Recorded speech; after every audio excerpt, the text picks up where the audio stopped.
Man, look at this right here. Our brain is not wired to thrive with infinite choice by David Epstein. I was listening to an interview with this guy. He's an author, he's written multiple books. And, one of the things that he popped, and I got another clip, I mean, not another clip, but another quote from him in a second.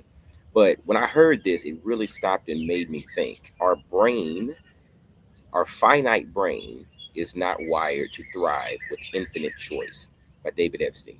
The thing is, it's like when you think about, the paralysis of analysis, or when people get stuck in the midst of making decisions. And then when you look at how we're wired now with, infinite choices on our phones and with technology, with AI, with access, with all of that, it's interesting because this is where the conflict happens. This is where we start having challenges with boredom. Like, think about your kids now.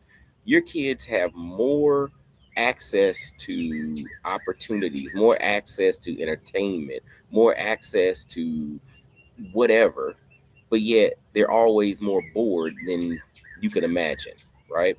I mean, you think back, there's this stuff now that floats around on social where they have these flashback clips of life in 1991 or life in 1987 and how simpler it was. And it was interesting because part of the clips that they show, they'll show like the lack of like noise pollution or the lack of distractions, where it's just like people playing outside, people talking. Yes, you may have some music in cars or a television on, but the reality is that's about it. Yeah, video game system, but the video game system was hooked into the television in the living room. You had to physically go there. And so when you start having infinite choice, meaning you have things at your disposal at all times, it's really kind of a conflict because our finite brain is not wired to thrive with infinite choice. Now, we look at it through the lens of, yes, I am limitless. I have limitless potential flowing through me. But the reality is, I still need to have constraints.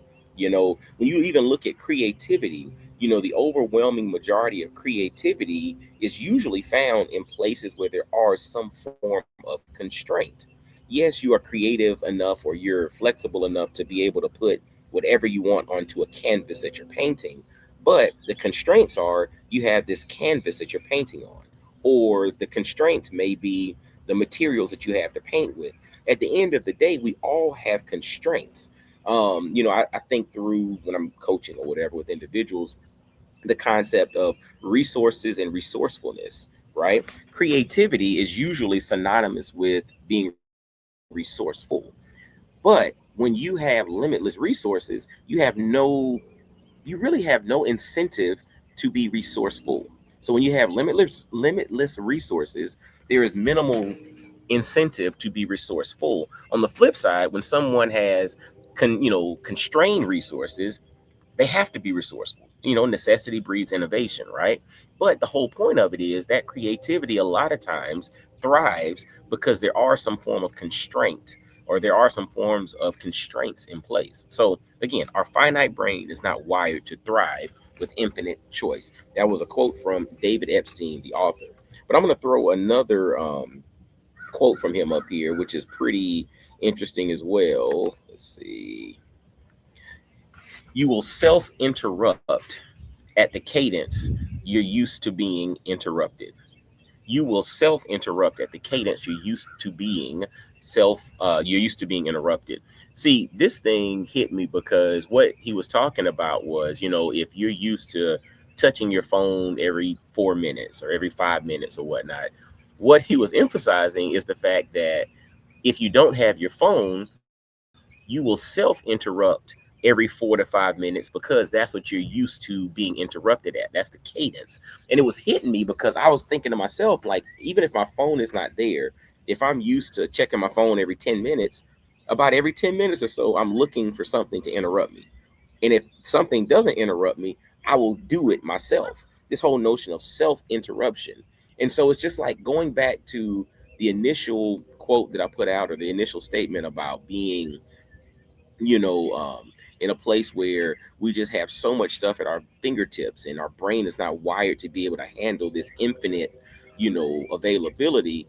it creates this conflict, and it's challenging. But then when you go to this notion of we're also really not wired to just be interrupted all the time.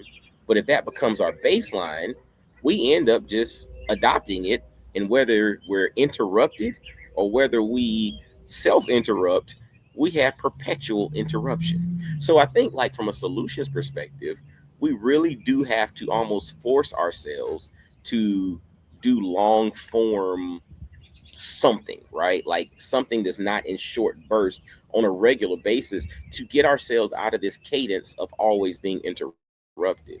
I think we have to really find ways to, you know, put constraints in place, and then within those constraints be ultimately creative. So bring out your infinite wisdom, bring out your, infinite creativity, but do so in confined or constrained places. It's just interesting to really just kind of think about it through that particular lens. So as you go to cultivate your mindset, as you grow, as you develop, as you lead, as you're raising your family, as you're, navigating through marriage, as you're becoming your best and doing what you're supposed to do, think through the lens of the fact that we are not necessarily wired for infinite choice. And so constraints are actually not a bad thing. Okay. Our finite brain is not wired for to thrive with infinite choice. So we could probably navigate it, but the reality is we do need to have some type of constraints in place or else, right? That's just how we're built. And then the other part to it is you're going to self interrupt at the cadence in which you're used to being interrupted. So catch yourself, pay attention, and try your best to, find things that you can dive into. But also, let's start to create the cadence of maybe not, always being distracted, so that we can fully bring ourselves to whatever it is we're doing. So anyway, just a little thought. This is something that came up, and I was like, yo, let me share it, and hopefully this can be beneficial to those that tap into it. So as always, y'all go be the quarterback of your mindset and be blessed, well, and wise. And I'll holler at you. Peace.